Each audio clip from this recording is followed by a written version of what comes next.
Vamos lá orar ao Senhor, entregar este momento a Ele. Os nossos corações estejam abertos para ouvir a Sua palavra. Pai, estamos diante de Ti, Senhor.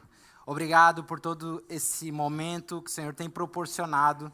Obrigado, Senhor, pela consciência que nos dá de poder entregarmos o nosso culto ao Senhor.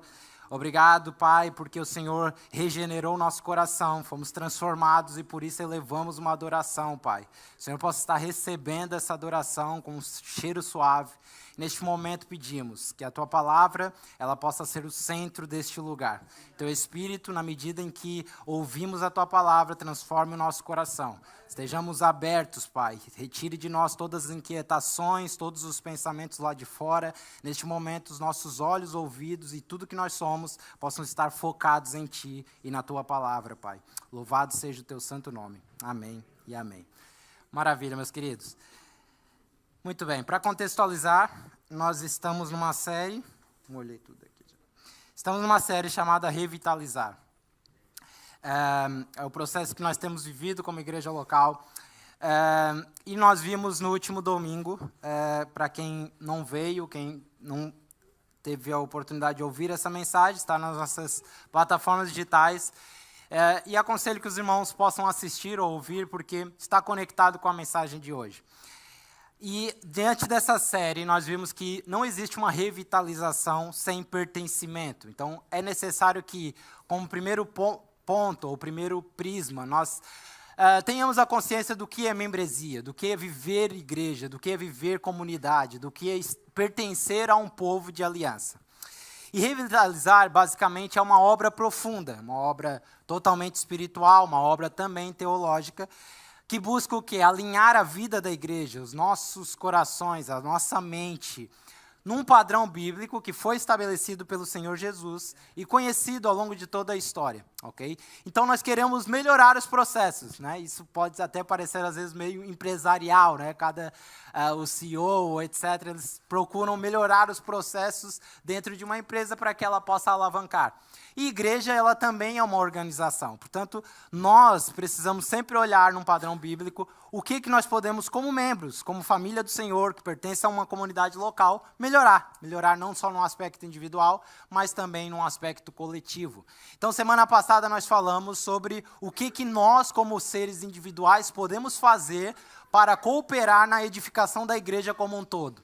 E hoje nós vamos ver o que a igreja local pode fazer conosco para também ajudar-nos nesse processo de crescimento e edificação uns para com os outros. Amém?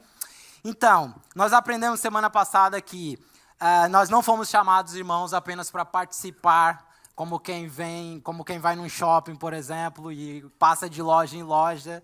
Geralmente, às vezes, nem é para comprar nada, é só para andar no shopping. Então, nós não somos chamados para participar dessa maneira de uma igreja local. Nós somos chamados a pertencer, e isso significa, ou já traz como no pacote, a responsabilidade de vivermos mutuamente, cooperando no crescimento uns dos outros.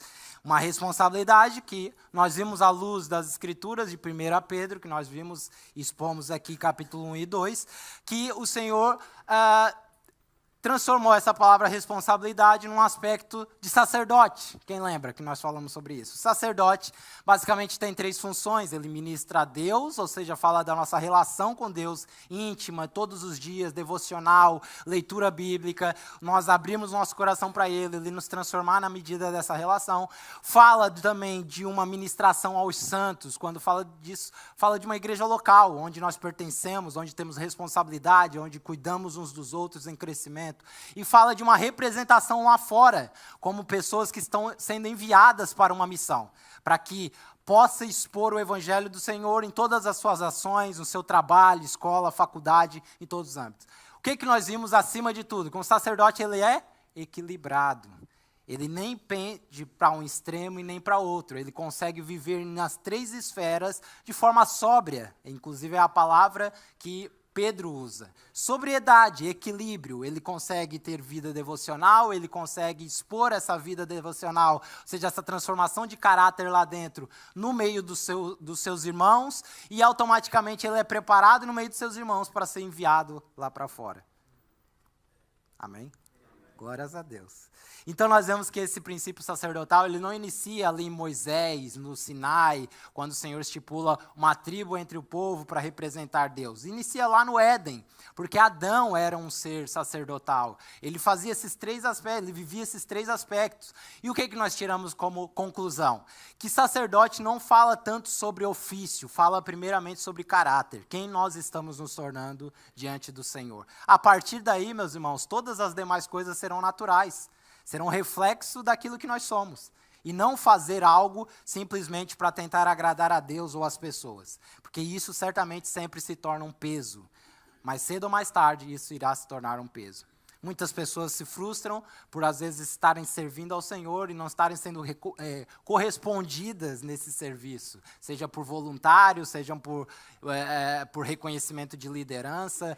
Só mostra que o nosso coração nunca esteve alinhado a uma mentalidade correta. Porque se de fato o nosso caráter está sendo transformado pelo Senhor, nós sabemos o porquê estamos fazendo. Falamos sobre isso quando Pedro fala: amem uns aos outros com amor não fingido.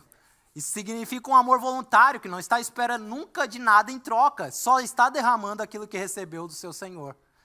Se for assim, meus irmãos, certamente não iremos nos frustrar, nem nessa e nem em igreja local nenhuma que estivermos. Amém? Maravilha. Então falamos sobre santidade, o primeiro aspecto de um sacerdote. Santidade. Sede santos como ele é. Vimos que santidade não é algo que você produz, porque o máximo que nós produzimos é pecado. E isso nós somos bons em fazer.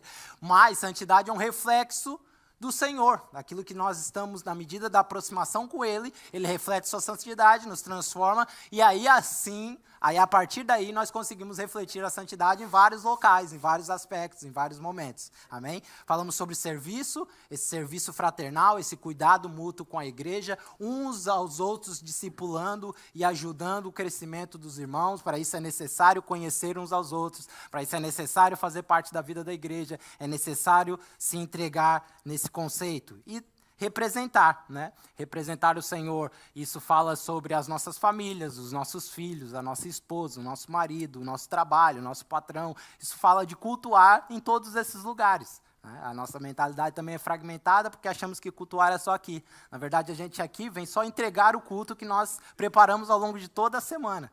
Então, como você tem cultuado de segunda a sexta, a sábado, meus irmãos? A partir daí você vem entregar o seu culto. Então, não traga um culto vazio ao Senhor, amém? E hoje, meus irmãos, nós vamos falar, e eu confesso, essa é uma mensagem muito difícil. Talvez a mais difícil que eu já preguei ao longo desse pouco tempo que eu tenho de pregação, né? Que nós vamos falar sobre disciplina na igreja, que é o que a igreja pode fazer em relação agora à edificação do corpo de Cristo. E eu quero já dar um spoiler aqui, antes que você me chame de legalista. Essa mensagem irá parecer muito moralista e legalista até quase o final dela, mas depois você vai ver como o evangelho se aplica nessa mensagem. Eu vou procurar não usar quase palavras nenhuma minhas. Eu vou deixar só Paulo falar. Então, imaginem que Paulo está aqui do lado, falando com os irmãos. Nós vamos, para isso, usar a carta de Paulo aos Coríntios, 1 Coríntios, capítulo 5. Você já pode abrir. Onde Paulo vai falar para uma igreja, irmãos, que era uma igreja, vamos dizer, uma igreja considerada grande. Era uma igreja que estava numa cidade... uma cidade onde passava uma rota comercial muito enorme, era ali o ponto ápice greco-romano, passava muitos países por aquele país, pelaquela cidade.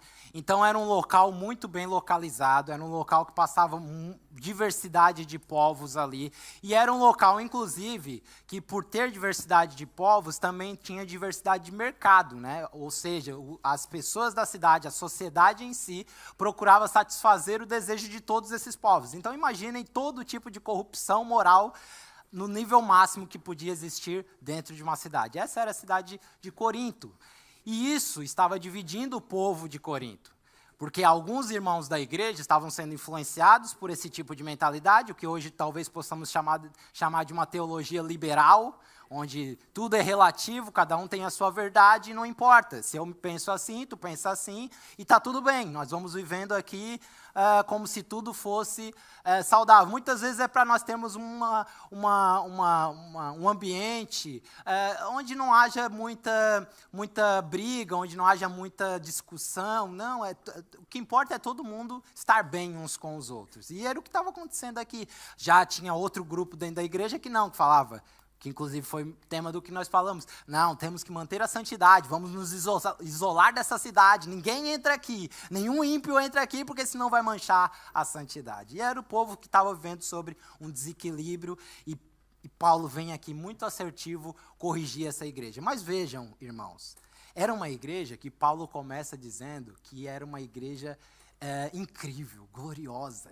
Era uma igreja que tinha santa expectativa na volta de Jesus. Era uma igreja que era atuante nos dons. Era uma igreja vibrante. Era uma igreja incrível mesmo. E aí, daqui a pouco, o discurso de Paulo começa a mudar. Ele já começa a repreender a igreja por conta de situações que estavam acontecendo lá dentro, a ponto dele chegar e falar, olha, mais um pouco eu estou entregando vocês a Satanás. E é o que nós vamos ver aqui, Paulo muito daquele jeito bem tranquilo dele, expondo isso para nós.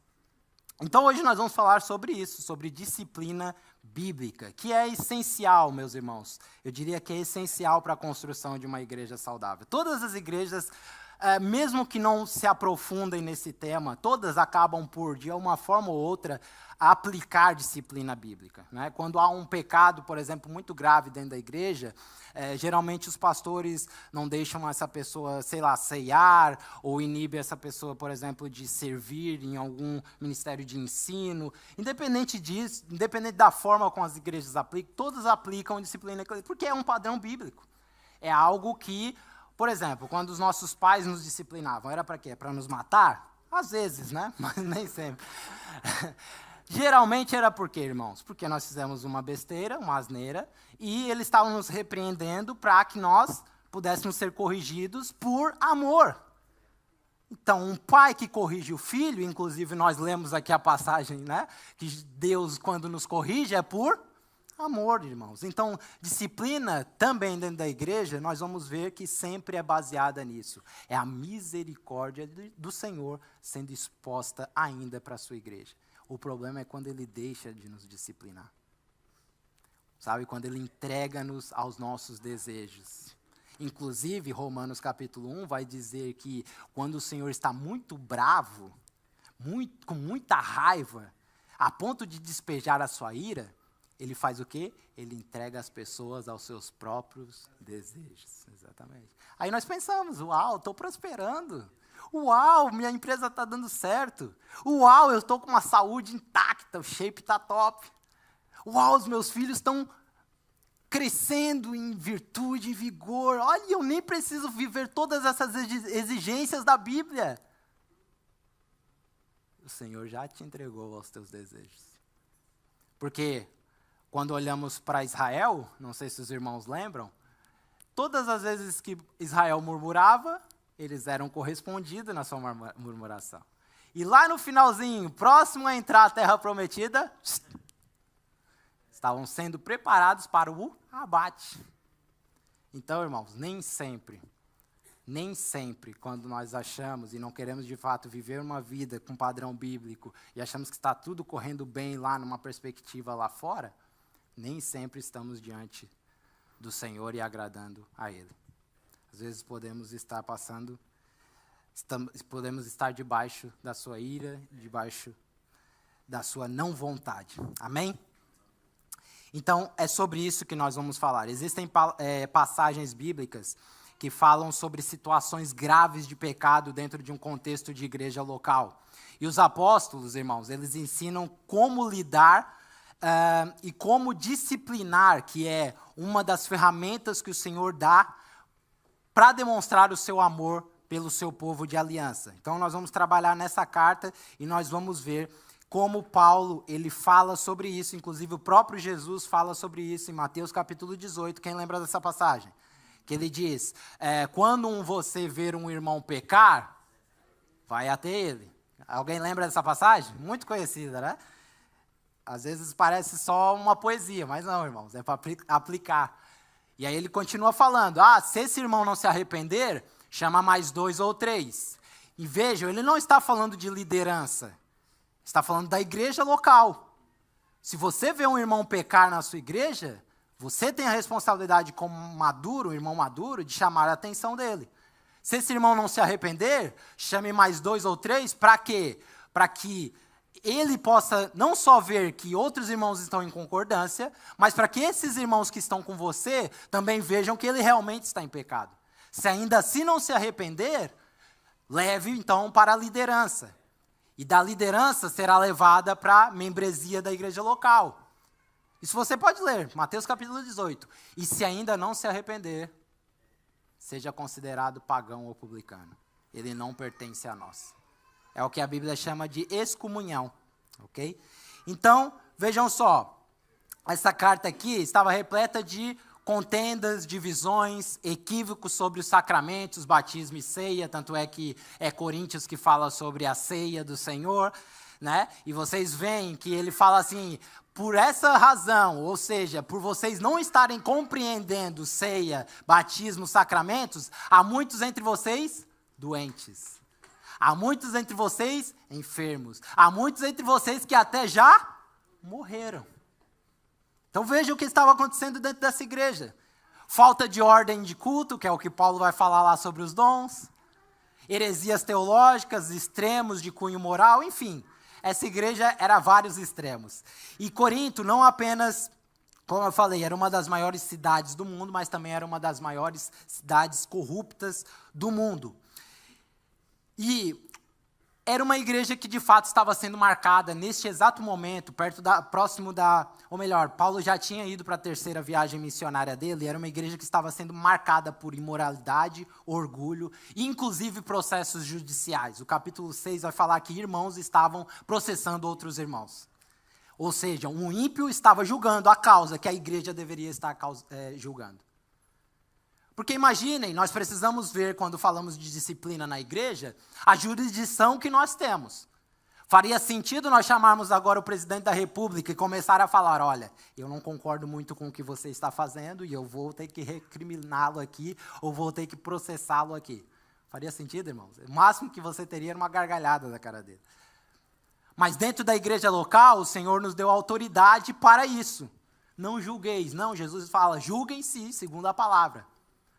Porque ele fala, inclusive em Mateus capítulo 18, tudo o que ligarem será ligado, e o que desligarem será desligado. Então a autoridade que a igreja recebe é justamente para isso, para dizer quem está em pecado e quem não está, quem está vivendo corretamente e quem não está, dentro de um contexto, é óbvio, da membresia local. Então foi uma autoridade dada por Cristo, porque ele é o cabeça e a igreja é o corpo. Então pensem num corpo inteiro. Por isso que ele fala dessa ligação. Agora, é óbvio que não é uma pessoa que decide isso. É um grupo de pessoas que está compreendendo o evangelho e, a partir daí, aplicando aquilo que o Senhor nos ensina. Então, no capítulo 5, nós vamos ver aqui uma situação chocante dentro da igreja.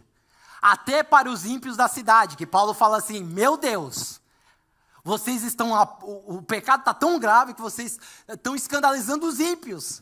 Meu irmão, e para escandalizar o ímpio, o negócio não devia estar fácil. Então, Paulo vem exortar aqui em relação à disciplina confiada à igreja local, que é uma ferramenta. Vamos ler? Por favor, abra aí, então, 1 Coríntios, capítulo 5, verso 1 ao 13. Meu Deus, vamos correr. Por toda parte se ouve que há imoralidade entre vocês. Uma imoralidade que não ocorre nem entre pagãos, ao ponto de um de vocês possuir a mulher do seu pai. E vocês estão orgulhosos. Não deviam, porém, estar cheios de tristeza e expulsar da comunhão aquele que fez isso? Apesar de eu não estar presente fisicamente, eu estou com vocês em espírito. E já condenei aquele que fez isso, como se estivesse presente. Quando vocês estiverem reunidos em nome do nosso Senhor Jesus, estando eu com vocês em espírito, estando presente também o poder do nosso Senhor Jesus Cristo, entreguem esse homem a Satanás. para que o corpo seja destruído e o seu espírito seja salvo no dia do Senhor. O orgulho de vocês não é bom. Vocês não sabem que um pouco de fermento faz toda a massa ficar fermentada? Livrem-se do fermento velho, para que sejam massa nova e sem fermento, como realmente são. Pois Cristo, nosso Cordeiro Pascual, foi sacrificado. Por isso, celebremos a festa da Páscoa, né? Não com fermento velho, nem com o fermento da maldade e da perversidade, mas com pães sem fermento, os pães da sinceridade e da verdade. Já lhes disse por carta que vocês não devem se associar com pessoas imorais. Com isso, não me refiro aos imorais do mundo, nem aos avarentos, nem aos ladrões ou aos idólatras. Se assim fosse, vocês precisariam sair do mundo. Mas agora, ouçam isso, eu lhes estou escrevendo que não devem se associar com qualquer que o quê, irmãos? Dizendo-se o quê? Irmão, está no nosso meio. Seja imoral, seja avarento, seja idólatra, seja caluniador, seja alcoólatra ou seja ladrão. Com tais pessoas, vocês não devem nem comer. Pois como eu deveria julgar os de fora da igreja? Falando assim, como eu posso julgar um político? Não devem vocês julgar os que estão dentro? Paulo está falando. Deus julgará os de fora. Ele está dizendo, Deus trata com os de fora, não se preocupe, mas os de dentro é com vocês. Expulsem esse perverso do vosso meio. Meus irmãos, essa passagem é uma das mais difíceis das Escrituras. É provavelmente um dos textos mais desafiadores. Inclusive, é de fato uma mensagem menos pregada nos tempos de hoje, né? Nós estamos falando aqui sobre marcas de uma igreja saudável. No período da Reforma Protestante, houve um acordo que caracterizava uma igreja saudável, uma igreja verdadeira, que eram baseadas em 3 pontos. Primeiro, pregação fiel das Escrituras. Segundo, correta administração das ordenanças e dos sacramentos, que é ceia e batismo. E terceiro, a prática da disciplina eclesiástica. Então, os reformadores chegaram a uma conclusão. O que é uma igreja saudável? É uma igreja que consegue viver nesses 3 aspectos. É uma igreja que consegue implementar isso. Inclusive, para quem esteve na Escola dos Pregadores, nós lemos, né, um livro do Paul Washer, onde ele fala sobre as 10 acusações contra a igreja moderna. E ele fala que quando ele teve que escolher uma igreja local, ele não escolheu porque tinha um bom ministério infantil, ou porque tinha ministério de adolescentes, ou porque tinha convívios bons. Ele escolheu uma igreja baseada se tinha nessa igreja disciplina eclesiástica. Porque ele saberia que neste local, ele, a mulher e os filhos estariam seguros deles mesmos. Então, nós estamos falando aqui de um retorno para as Escrituras. Infelizmente, nós temos um termo muito incoerente. O termo igreja bíblica. Por que é incoerente? Porque se não for bíblica, meu irmão, nem igreja é. Procure a igreja bíblica mais próxima da sua casa. Não faz sentido essa frase. Porque se não tiver Bíblia nessa igreja, fuja, porque não é igreja. Então isso é totalmente incoerente. Então o que nós precisamos ter em mente? Que de fato uma igreja saudável, ela baseia toda a sua construção no púlpito, na Bíblia, nas Sagradas Escrituras. Enquanto tivermos evangelho, irmão, sendo pregado, e se não tiver ministério infantil, e se não tiver adolescentes, e se não tiver, seja o que for, enquanto tiver evangelho, nós temos esperança. Porque a nossa mente pode estar sendo transformada pelo Senhor. Aí as outras coisas vão ser acrescentadas na medida da compreensão e maturidade dos irmãos. As outras coisas vão ser acrescentadas, mas enquanto tiver evangelho, nós temos esperança. Então, como eu falei, talvez não haja um tema mais difícil para se tratar sobre pós-modernidade do que disciplina. Porque para alguém que vive na pós-modernidade, nos tempos de hoje, é muito difícil falar sobre disciplina. É ou não é? Fala de disciplina para um adolescente. Ele vai rir da sua cara. Quanto mais disciplina dentro de uma igreja. Então, eu ouvi, inclusive, que algumas igrejas dos Estados Unidos criaram um seguro, pastor Carmelo, fundo de maneio. Sabe por quê? Porque essas igrejas, elas estavam praticando corretamente a disciplina eclesiástica, e os irmãos que estavam em pecado saíam das igrejas e processavam essas igrejas. Estavam ganhando muitos e muitos e muitos dólares nesses processos. E essas igrejas começaram a ter um cofrinho para conseguir combater esses irmãos. Para ver como anda o nosso meio, irmãos. Nós não queremos Bíblia. A igreja em si, nós não queremos viver o que o Senhor ensina. Nós queremos um Jesus genérico, que dê as mesmas coisas, mas faça menos exigências. Então é um assunto difícil, mas está totalmente correlacionado à membresia. Só é possível aplicar disciplina eclesiástica se houver uma membresia local. Não faz sentido aplicar disciplina em quem não é membro. Por isso o Senhor fala sobre essas duas coisas, a Bíblia, os apóstolos falam sobre essas duas coisas de uma forma muito enfática. Para aplicarmos disciplina, precisamos entender membresia e vice-versa. E saber qual é, óbvio, a jurisdição que nós estamos inseridos. Então, muitas vezes nós não praticamos disciplina porque abrimos mão também de uma prática saudável de membresia. Por isso, boa parte, às vezes, dos irmãos, quando nós fizemos esse processo de membresia, esse pacto de membresia, né, que às vezes a gente acha que é coisa satânica, o pacto, nós rimos como Sara riu de Abraão, né? Para quê? Porque agora vamos elitizar, agora quem define, vocês é que definem quem entra ou quem não entra dentro de uma igreja, e etc e tal, e começamos a julgar por não compreendermos que Paulo está falando isso, e Jesus está falando, inclusive nos últimos versículos que nós lemos aqui, o que Paulo fala? Vocês não têm que julgar os de fora, vocês têm que julgar os... Logo, se é os de dentro que nós temos que julgar, existe um grupo que está sobre a autoridade da igreja. Sobre a autoridade de Cristo mediante a igreja. Porque Paulo fala, eu não estou entre vocês, mas vocês têm essa autoridade no nome do Senhor Jesus Cristo. Então expulsem essa pessoa do vosso meio. Então, a disciplina só é possível ser aplicada, irmãos, quando a minha profissão de fé está sendo anunciada diante da igreja.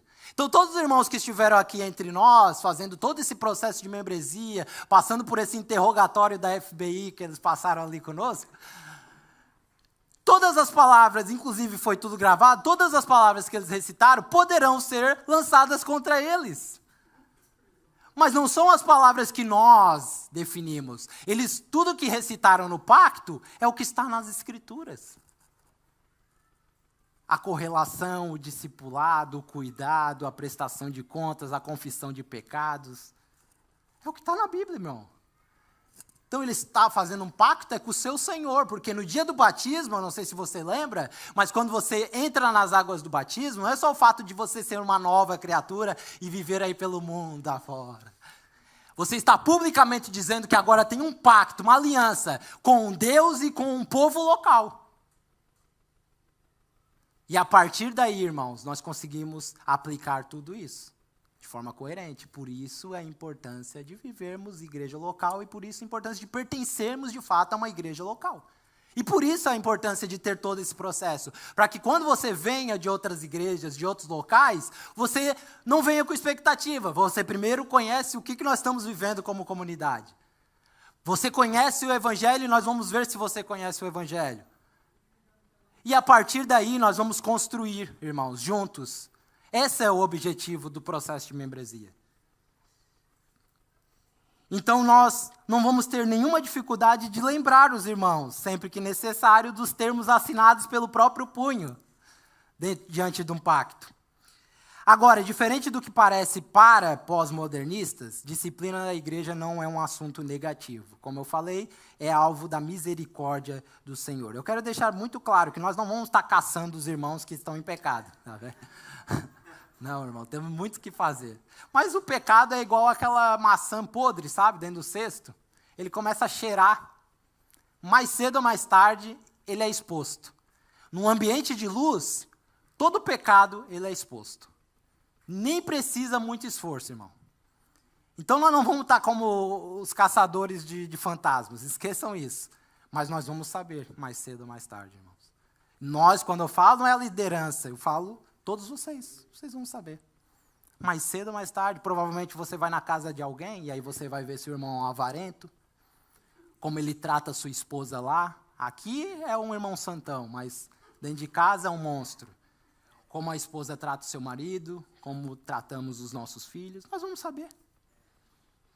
E aí você tem uma oportunidade incrível de usar a disciplina eclesiástica. Meu irmão, não é coerente o que tu está vivendo aí. Percebem isso? É sua responsabilidade, irmão. Não é minha. É sua, é nossa, como igreja. Porque se nós de fato temos uma aliança com o meu irmão, eu não deixo de falar as coisas para ele, só para nós termos ainda um bom ambiente. Porque se de fato ele for teu irmão, o que Mateus 18 fala, se de fato ele for teu irmão, na hora que você repreender, Mateus fala assim, ó, você ganhou o seu irmão. O seu irmão na maturidade vai falar, obrigado. Obrigado por me amar. Obrigado porque me amaste e não me deixaste errar. Agora, se for orgulhoso, irmão, aí provavelmente ele vai sair de igreja, provavelmente ele vai, né? Quem é tu? Essas coisas por aí afora. Mas não tem problema. Você é cristão, você é maduro, faça o que tem que fazer. Independente se está em risco a sua amizade, independente até se é a sua família, faça o que tem que fazer. Com sabedoria, é óbvio, irmãos. Né? Não sai por aí um matador de crente agora. Então, nós vamos trabalhar alguns aspectos aqui, dentro disso que nós falamos aqui. Mas antes eu quero relembrar o que é membresia bíblica. É a validação pública. Então, quando você se torna membro de uma igreja local, que é importantíssimo isso, você está validando publicamente a sua profissão de fé em Jesus Cristo. Você está falando, Senhor, eu fui salvo, fui redimido e transformado pelo Senhor, e agora eu pertenço a um povo. E não só, é um cristão que pela igreja também toma a decisão de se submeter à supervisão da igreja. Esses dois passos. De todos nós. Você está dando permissão ao seu irmão de cuidar de você. Então, quando vemos aqui que Pedro diz para sermos santos, isso também remete ao conceito de disciplina. Porque se o povo de Deus deve ser santo, nós, como igreja, devemos então exercer zelo ao avaliar quem recebemos e quem rejeitamos dentro da igreja. Com base em quê, Francis? Em Gênesis, cultivar e guardar.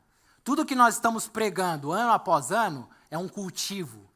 E como igreja local nós precisamos guardar. Então se entra um imoral aqui, se entra uma pessoa aqui que faz do pior pecado, meu irmão, você tem vamos supor, entra um pedófilo aqui. Você tem a responsabilidade de guardar o que está sendo pregado, o que está sendo ensinado, o que está sendo cultivado. Eu vou falar, opa, você aqui não, meu irmão. Agora, é óbvio que se arrepender, vamos caminhar juntos. Mas se ele vem com uma intenção má, nós estamos aqui para proteger. E eu, claro, usei um extremo, mas isso é para qualquer pecado. É falar mal do irmãozinho. É qualquer pecado. Então, primeiro, qual é o objetivo da disciplina? Para que serve? Inclusive, outra coisa, né, que os pós-modernistas têm grande dificuldade é nesse conceito de nós de tentarmos eletizar as coisas. E por que nós pensamos assim? Porque nós estamos acostumados com as mensagens que estão sendo diluídas através das exigências do Evangelho. Então, como o Evangelho também implica coisas exigentes, por nós não entendermos graça, acharmos que graça é tipo, faz o que tu quiser e está tudo bem. Pelo contrário, graça eleva o padrão da exigência, meu irmão. É muito mais difícil viver na graça.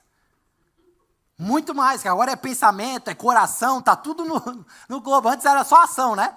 Fazia só quando via que era feita, que era fulminado pelo Senhor. Então a pergunta que nós precisamos fazer é, em que evangelho nós cremos? Qual é o evangelho que você crê, irmão? Seja sincero com você. é de fato o Evangelho de Jesus Cristo? Porque se for, ele terá exigências. E é óbvio que por nossas forças nós não conseguimos, mas ele nos deu um Espírito para isso. O Espírito Santo de Deus nos orienta nessas coisas. Então não adianta você pular de igreja em igreja. Não adianta, porque o problema não estão... Às vezes estão nas igrejas, mas geralmente não estão em nós. Nós precisamos ser transformados pelo Senhor. Há uma frase muito interessante que diz: Jesus não é um padrão sugerido, ele é um modelo exigido. Ele é o modelo de Deus para o seu povo. Então nós, quando estamos tratando de membresia, nós estamos tratando de quem está dentro, estamos tratando de quem está fora. E fazemos isso, irmãos, em nome do Senhor Jesus Cristo. Portanto, disciplina na igreja constrói congregações saudáveis e fortalece o testemunho de Jesus Cristo no mundo. Se todas as igrejas praticassem disciplina bíblica, disciplina eclesiástica, meus irmãos, o nome do Senhor Jesus não estaria sendo tão difamado como é lá fora. Vejam o escândalo que Portugal foi causado por causa de uma pseudo-igreja. Há anos e até hoje é influenciado por isso. Porque se tivesse membros falando: opa, líder, pastor, não é isso o evangelho, vamos lá. Percebem? Então não é só a responsabilidade de quem está no púlpito, é a responsabilidade de todos nós como igreja. Então, se houver disciplina eclesiástica em todo o nosso meio, nós estamos nos resguardando, irmãos, de manchar a fama do nome de Jesus lá fora. Porque lembram que nós todos somos representantes dele lá fora, amém? As nossas ações, as nossas palavras, tudo será usado contra nós. Então, o que é disciplina? De forma ampla, a disciplina faz parte do processo de discipulado. Assim como muitas áreas da vida, o discipulado cristão envolve também tanto instrução como disciplina. Como num treinamento de futebol, como numa aula de matemática. Então, de uma forma mais restrita, disciplina é a correção do pecado. Ela começa com advertências privadas, como nós vemos em Mateus 18, e até podem chegar a advertências públicas, quando necessário. E, inclusive, pode sim culminar na remoção de alguém de dentro de uma igreja. A pessoa, é óbvio, ela pode continuar frequentando os cultos quando ela foi excomungada da igreja, ou saiu da excomunhão, mas já não será considerada membro da igreja. A igreja deixará de afirmar publicamente a sua profissão de fé, porque é incoerente com o estilo de vida dela. Muitos pecados podem exigir, inclusive, advertências amorosas no particular, e devem ser sempre feitos em primeiro momento assim. No entanto, quando chega ao ponto de ser uma disciplina pública, ocorre através de 3 passos. Primeiro, deve ser evidente, algo que tem que ser visto por todos, ou ouvido por todos. Por exemplo, o orgulho você não consegue ver, né? Mas quando é um pecado muito estrondoso, geralmente todos vão saber. Primeiro, e segundo, deve ser grave o suficiente para comprometer o testemunho de Jesus e manchar a igreja. E terceiro, deve ser persistente. A pessoa que foi confrontada não quer se arrepender de jeito nenhum. Então, a primeira razão, para que serve a disciplina? Primeiro ponto que nós precisamos entender: disciplina protege a pureza da igreja. Vamos repetir? Disciplina protege a pureza da igreja. Então, a membresia, por sua vez, protege a fama do nome de Jesus. Então, a primeira coisa, pureza da igreja, poupa quem? Poupa os crentes. Então, enquanto estamos vivendo em ambientes puros, dificilmente alguém irá falar contra nós, ou terá motivos para isso. A segunda, poupa os incrédulos, porque enquanto o nome de Senhor não estiver sendo difamado na boca dos incrédulos, o juízo do Senhor será menos rigoroso para eles. Então, o que eu quero dizer com isso? Que a disciplina na igreja, ela tem primeiro o objetivo de preservar a pureza, e nós já vamos ver aqui no texto, mas já podemos ver que Paulo não está tão chocado, irmãos. Aqui nós falamos sobre incesto, né? Que nós lemos. A prática de alguém estar tendo relações sexuais com a mãe ou com a mulher do marido, a madrasta. Nós estamos falando de incesto aqui. Mas olha que interessante, Paulo não está tão chocado com o pecado em si. Se vocês prestarem atenção, ele está chocado com a negligência da igreja de não tratar do pecador. Pecado por quê? Pecado todos nós pecamos, irmãos. Mas a forma com que nós lidamos com o pecado, isso sim, precisa ser coerente com a Bíblia. Então ele está chocado com a tolerância da igreja com o pecado. Não, está tudo bem, aquele irmãozinho está pecando, mas vamos seguir vida porque eu tenho meus problemas. Então ele não está chocado com esse pecado. Embora seja escandaloso, ele está perplexo por causa da tolerância da igreja, que já se tornou inclusive público, não só dentro, mas fora da igreja. Então disciplina, primeiramente, vai nos proteger, vai proteger a pureza da igreja, aquilo que estamos construindo juntos.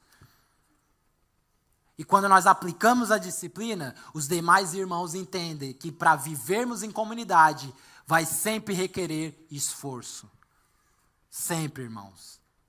Há uma frase também interessante que diz: graça não é o oposto de esforço, graça é o oposto de mérito. Então não há mérito em nós. Tudo que fazemos não vem de nós, vem dele. Isso é graça. Porém, para vivermos as exigências do Senhor, é necessário esforço. Para ser santo é necessário esforço. Para acordar e trabalhar é necessário esforço. Então tudo precisa de esforço, irmão. E Paulo diz no texto que, por toda parte, se ouve a respeito do escândalo entre vocês. Por toda parte, todos estão ouvindo, estão vendo a difamação do nome de Jesus através da vossa igreja.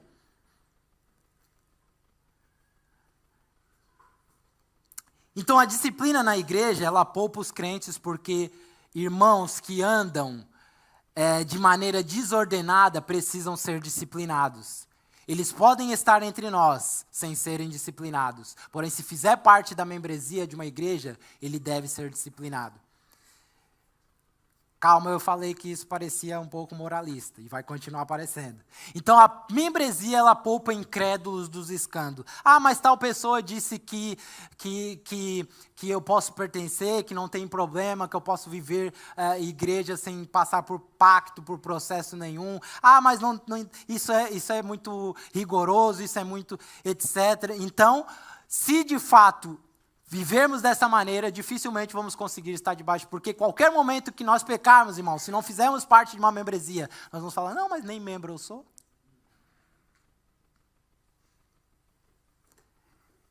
Então, quem congrega em uma igreja está sujeito ao processo de membresia. Seja simples, seja da forma que está sujeito. E se tornou membro, antigamente eram as carteirinhas, né, de membro, você agora é membro da igreja. E geralmente nós temos aquela ideia, né, de, não, mas agora eu vou entrar em disciplina, eu vou sair da igreja. E te digo, o cristão ele não tem autoridade para sair de uma igreja e dizer: agora eu vou para outra e vou ser membro de outra. Essa autoridade é dada da mesma maneira que ele entra numa igreja, pela autoridade da igreja, ele também sai pela mesma autoridade. Isso significa que nós vamos prender ele aqui? Não, ele pode ir a vida dele, meu irmão. Mas é responsabilidade da igreja enviar sim uma carta para o próximo pastor, se nós descobrirmos, né, qual é a igreja que ele foi, e falar: este irmão está sob processo disciplinar. E aí depois a responsabilidade da igreja. As igrejas vão lidar da forma com que elas acharem melhor. Mas é nossa responsabilidade, porque é a autoridade que o Senhor nos deu. Então todos são bem-vindos aqui, porque todos podem ter a oportunidade de ouvir a palavra e ser confrontados e consertados na sua vida, ser libertos de uma mentalidade incoerente. Porém, para fazer parte, para pertencer à igreja local, precisa passar pelo processo. Guardar e proteger. Segunda razão, qual o objetivo da disciplina? Exatamente. Olha que interessante, Mark Dever também é um autor, escreveu livros da 9 Marcas. Ele diz assim: Deus escolheu ter um povo distinto e separado para o propósito de manifestar o seu caráter. Então Deus nos chamou para manifestar o caráter de Jesus. Vejam a responsabilidade. E aí ele diz, ele sempre tensionou que houvesse uma linha nítida para distinguir os crentes dos incrédulos. Ah, eu não sei porque as pessoas no meu trabalho não me ouvem. Porque você é igual a elas. Não há distinção nenhuma. Ela nem sabe que você é crente.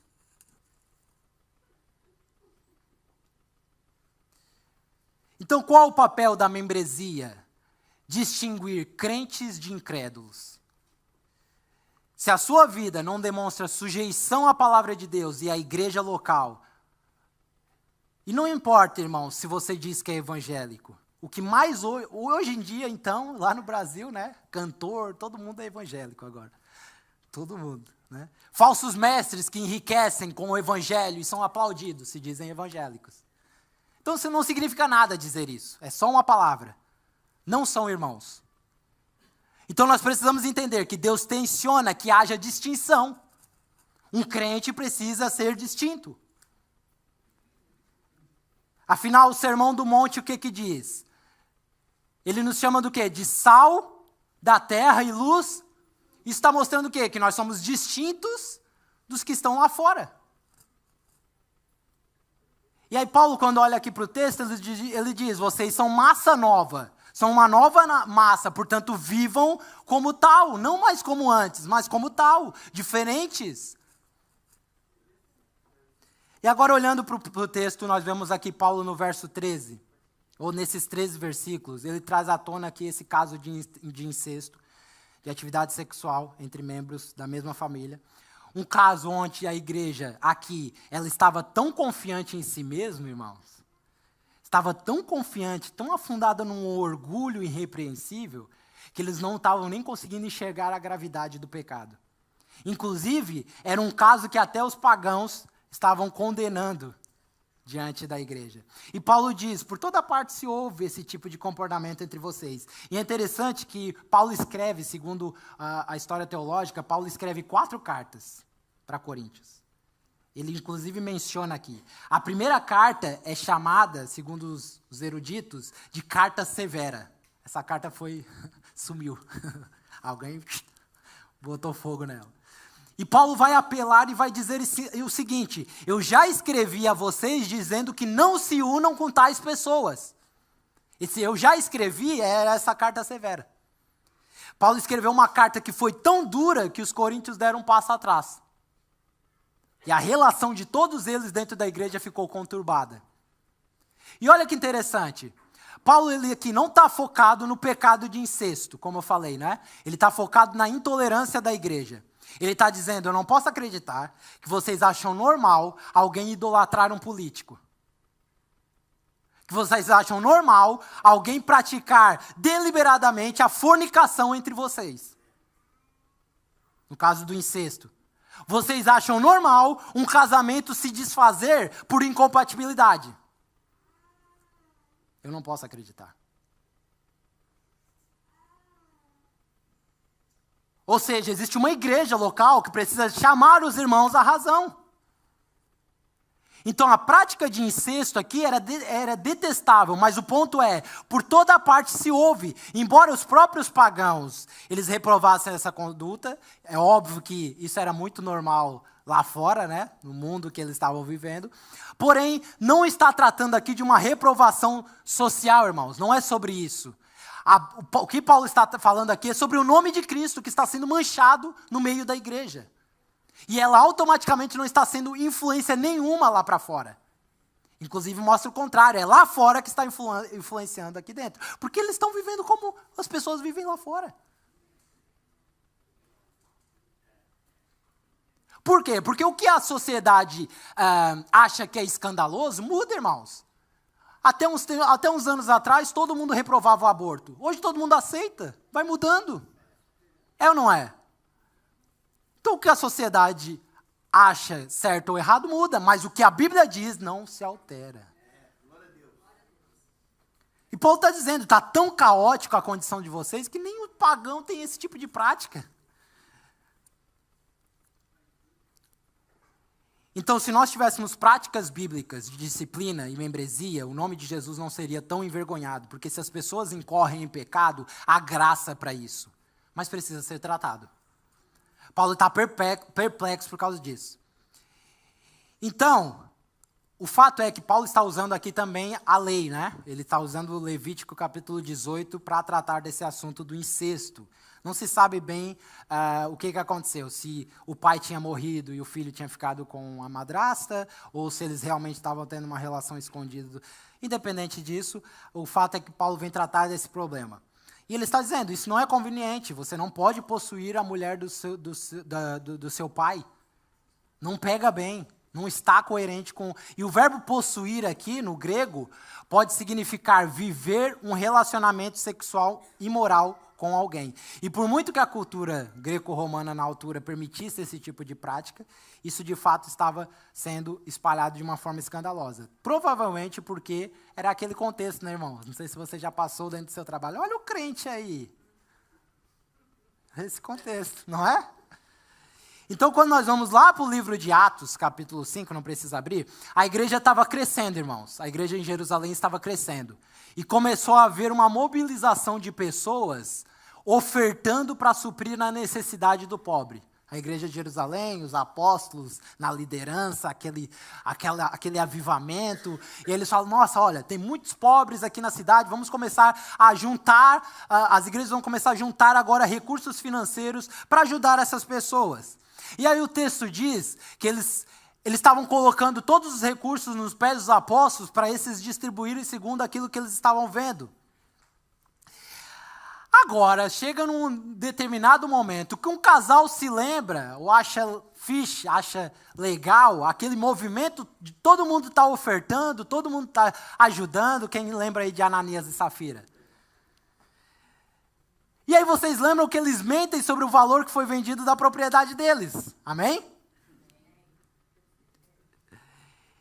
Ou seja, eles não se submetem à autoridade apostólica. E eles acabam como, irmãos? Então Deus mata no Novo Testamento? Ou é só no Antigo? Pois é. De alguma maneira, Deus estava desacelerando o crescimento da igreja em Jerusalém. Vocês estão empolgadinhos? Calma. Ele mata um casal, porque começou a virar desordem a igreja. Todo mundo é crente, está todo mundo ofertando e pof, caiu morto. Sabe o que o texto diz no verso 11 do capítulo 5? E grande temor se apoderou de toda a igreja. E todos os que ouviram falar desses acontecimentos também. E aí o texto vai dizer também que ninguém mais ousava se unir aos apóstolos. Estava todo mundo, não. Jerusalém se deu conta, irmãos, que a igreja era uma nova raça, eram os redimidos do Senhor, era o povo de aliança de Deus, e que agora precisavam viver de acordo com o padrão de Deus. E não segundo o que nós achamos. Deus matou Ananias e Safira para desacelerar o crescimento desordenado da igreja. E como isso não foi suficiente, ele não só matou e meteu um certo temor em todo mundo, como ele dispersou todo mundo. Ele começou a jogar todo mundo para outras cidades, para o ID. E a perseguição começou a aumentar. Então a igreja é a reunião do povo de Deus que teme a Deus em primeiro momento e vive a partir daquilo que o Senhor estipula. E em Corinto, então, o que acontece? Por toda parte se ouve a tolerância que vocês têm sobre um pecado escandaloso. Em Atos, o que acontece? Em toda parte apodera-se o temor. Conseguem ver o contraste e a diferença? Porque descobriram que a igreja é um povo distinto. Não é sobre obras de caridade. Essa igreja é muito forte no evangelismo. Não é sobre isso, irmãos. Então Paulo segue no texto, ele diz, vocês estão orgulhosos, ensoberbecidos, não deviam, porém, estar cheios de tristeza, expulsar da comunhão aquele que fez tudo isso. Por que tanta severidade, Paulo? Primeiro, porque o pecador era impenitente, irmãos. Ele não queria se arrepender. Ele não demonstrava arrependimento. E Paulo disse, e vocês vão deixar a coisa como está, desse jeito? Expulsem essa pessoa do vosso meio. Vocês estão inchados, orgulhosos, soberbos. Sabe qual que era o problema da igreja de Corinto? A soberba, irmãos. Não, eu sei da Bíblia. Eu sei o que a Bíblia diz. Jesus é amor. Jesus ama a todos. Soberba, de achar que sabemos tudo. Às vezes a soberba é ouvirmos as verdades que estamos ouvindo e continuar fingindo que não é nada conosco. Que não temos que pensar juntos, a partir daqui, como vamos construir isso em comunidade. É continuarmos, que horas que o Francis vai acabar? Ih, já está perto de acabar, né? Porque eu tenho que seguir minha vida.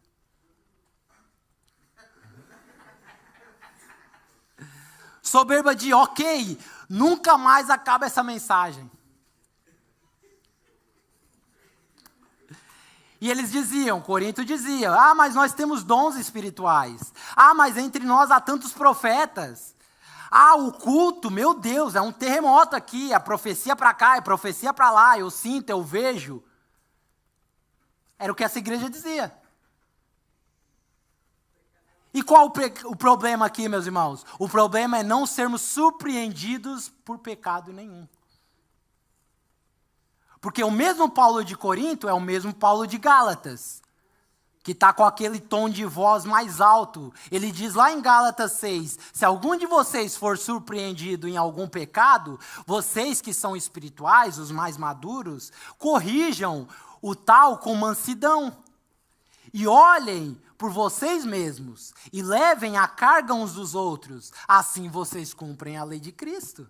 Mansinho aqui, cuide do irmãozinho. Paulo não era moralista. Paulo não está falando, não pode haver pecado no meio de vocês. Vai haver, irmãos. Não é disso que se trata. Paulo está dizendo em Corinto, a igreja é tolerante e o pecador não quer se arrepender. Ele não demonstra arrependimento e vocês estão tolerando isso. Expulsem ele, retirem ele do vosso meio. Para quê? Para ele se arrepender ou ele entender que a igreja leva a sério a palavra de Deus. E parece os nossos dias, irmãos. Nós estamos tratando aqui de coisas que nos levam ao temor. Paulo diz, vocês estão inchados, orgulhosos, consumidos, e quando deveriam estar consumidos de tristeza, porque há pecado no vosso meio. Então havia uma tolerância mórbida para com o pecado de algumas pessoas. E os coríntios, eles tinham uma tolerância mórbida e até se gabavam, né? Eles diziam, aqui somos um ministério que ama todos. Por isso nós aceitamos toda a gente. Entra como você está e fica como está. Mas não é isso o evangelho. Qualquer um de nós, irmãos, e ouça o que eu digo, qualquer um de nós pode incorrer ao erro. Nós vamos pecar. Nós vamos fazer coisas uns contra os outros. Mas a pergunta é como a igreja, nós todos, vamos lidar com esse pecado. Então não era só porque tinha pecado, era porque esse irmão, suposto irmão, ele não se arrependia. E aí Paulo demonstra essa severidade através de uma disciplina eclesiástica. Paulo não está aqui comparando pecado com pecado. Esse pecado é terrível. Ele está comparando pecado com disciplina eclesiástica. Cristo salva pessoas ruins, irmãos? Sim ou não? Como eu, como você? Amém? Então a perplexidade de Paulo aqui está relacionada com a ausência de disciplina dentro da igreja e de arrependimento. Então quando Paulo usa, vocês deveriam estar tomados de tristeza, a expressão grega aqui é expressão de pranto em um ambiente de luto. Você já foi no velório? Qual é o ambiente daquele lugar? Tristeza, choro, dor. E Paulo está dizendo, era assim que essa igreja deveria estar agora. Não é como quem finge que não está acontecendo nada. Paulo diz, vocês estão cheios de si mesmo. e deveriam estar de luto, porque o salário do pecado é... E depois ele vai dizer, apesar de eu não estar presente entre vocês, eu estou com vocês em espírito. Ou seja, eu já condenei aquele que fez isso. Ele diz, ou seja, vocês são tolerantes, mas eu não. Quando vocês se reunirem em nome do Senhor, estando eu com vocês em espírito, estando presente também o poder do nosso Senhor Jesus Cristo, olha que interessante, Paulo ele não está usurpando a autoridade que Cristo deu à igreja. Paulo é o apóstolo do Cordeiro, e existe muito hoje em dia assim, né? Não, eu sou apóstolo, toda a autoridade está sobre mim. E Paulo não faz isso, olha que loucura. Ele entende que a igreja tem mais autoridade do que ele. Ele podia ter dito, eu vou viajar e eu vou resolver esse problema, esperem por mim. Mas sabe o que ele diz? Reúnam-se vocês em nome do Senhor. Ele não usurpa para ele uma autoridade que não era dele. Ele diz, reúnam-se vocês e vocês mesmos resolvam o problema. Porque essa autoridade foi reservada à igreja do Senhor. Ninguém tem mais autoridade na terra do que a igreja local. Portanto, ninguém decide nada sem toda a igreja. Vocês precisam resolver isso. E ao se reunirem em nome do Senhor, o poder do Senhor estará ao lado de vocês.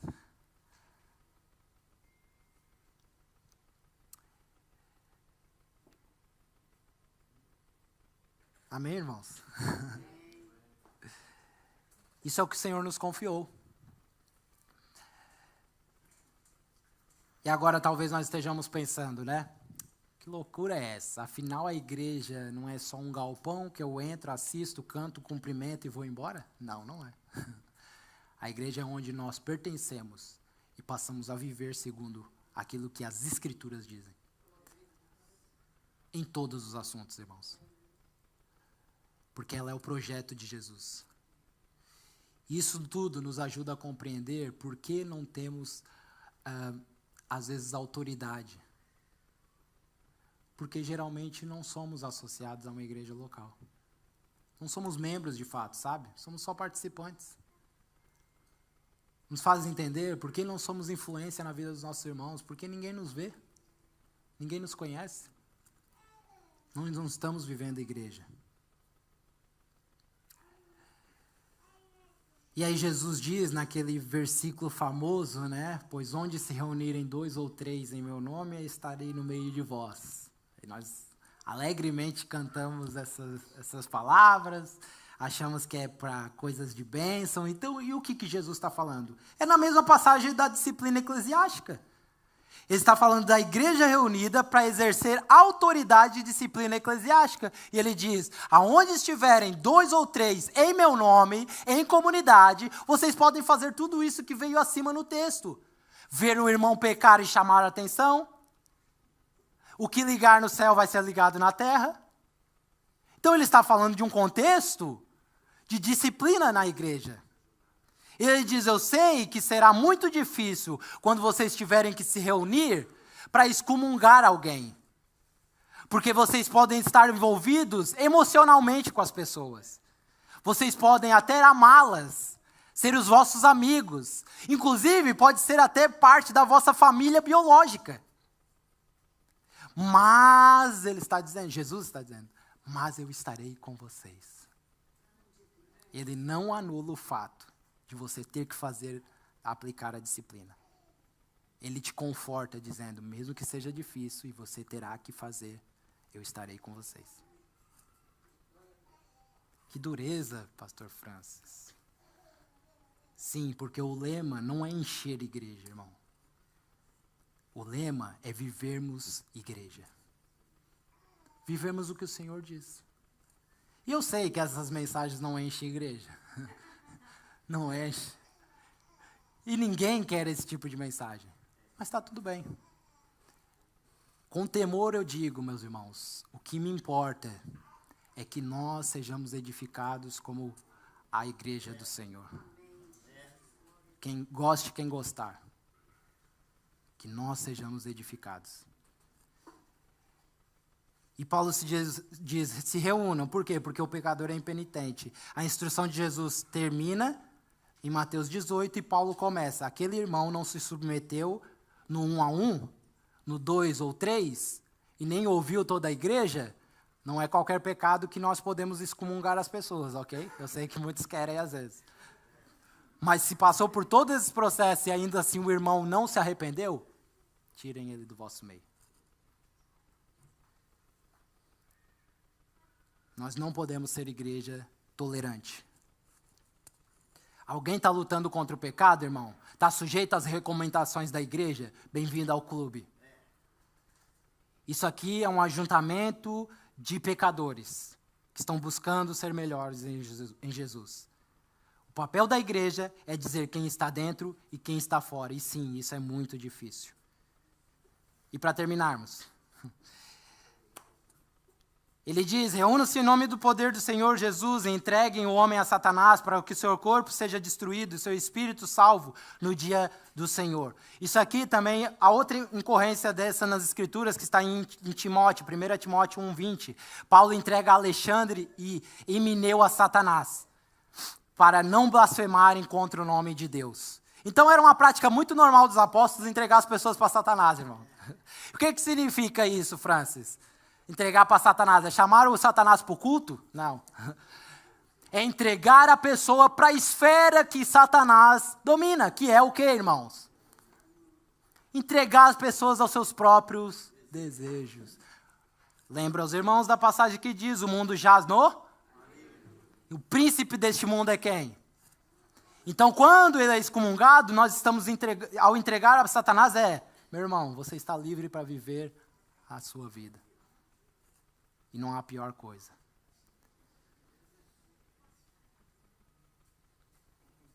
Se reúnam no nome e no poder do Senhor e unido a vocês, a autoridade da igreja, para dizer quem está dentro e quem está fora. Se não escuta a igreja, não está em Cristo. Vamos repetir isso comigo, por favor. É impossível comprometer-se integralmente com Cristo e parcialmente com a igreja local.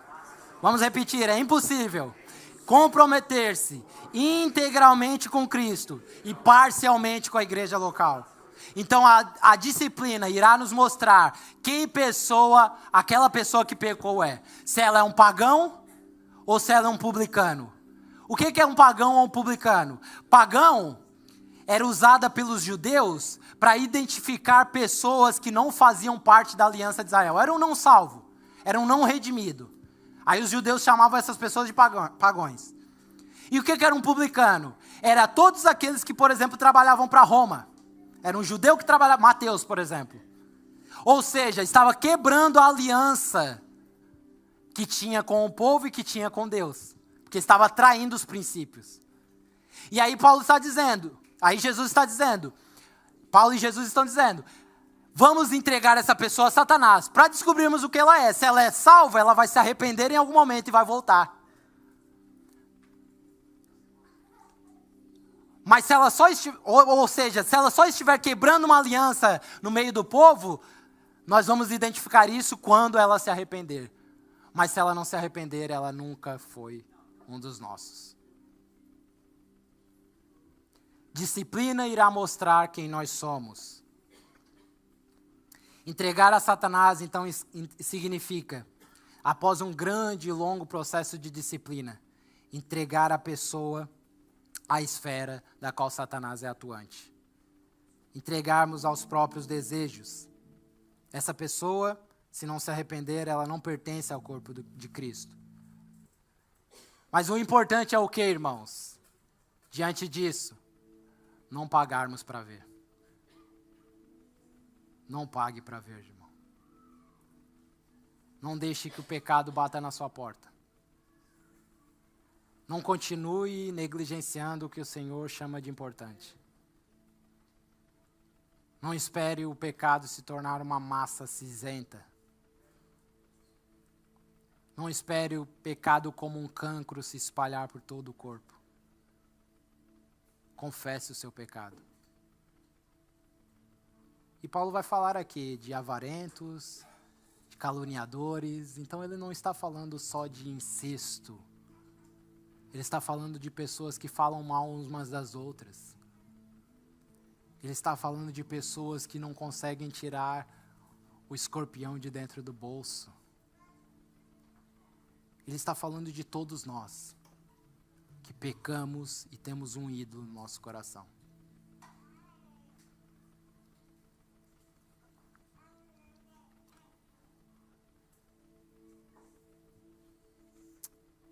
E o que significa isso dele dizer para que se destrua a carne? E ele seja salvo no dia do juízo.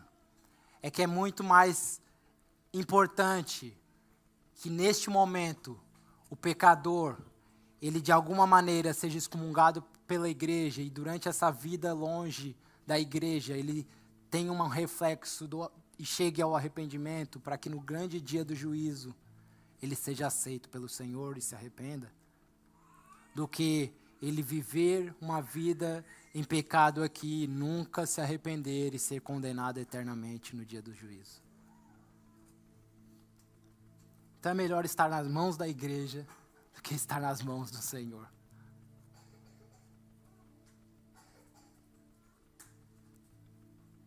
Paulo diz, por não discernirem o corpo, há muitos doentes entre vocês. Então ele tanto pode estar falando de uma condição física, como aconteceu com Jó, Satanás tocando em Jó, como ele pode estar falando de um pecado grave, de fato, que a pessoa está a multiplicar aquilo. Cada vez que a igreja exerce disciplina, meus irmãos, ela lembra que haverá um juízo final. E esse é o ambiente de temor que nós precisamos ter. Eu sei que às vezes parece que nada está acontecendo, mas haverá um juízo final. Quando vocês se reúnem no nome do Senhor Jesus Cristo, diante da mesa do Senhor, o poder para disciplinar o povo do Senhor está sobre vocês. Para que ele seja destruído fisicamente, e se ele pertencer ao Senhor, que é um indício da graça, ele será salvo no dia do Senhor. É isso que Paulo está dizendo. Então, disciplina é uma parábola. É melhor ser humilhado aqui. É melhor ser exposto aqui. É melhor ser quebrantado e moído aqui, do que ser de fato destruído no lago de fogo.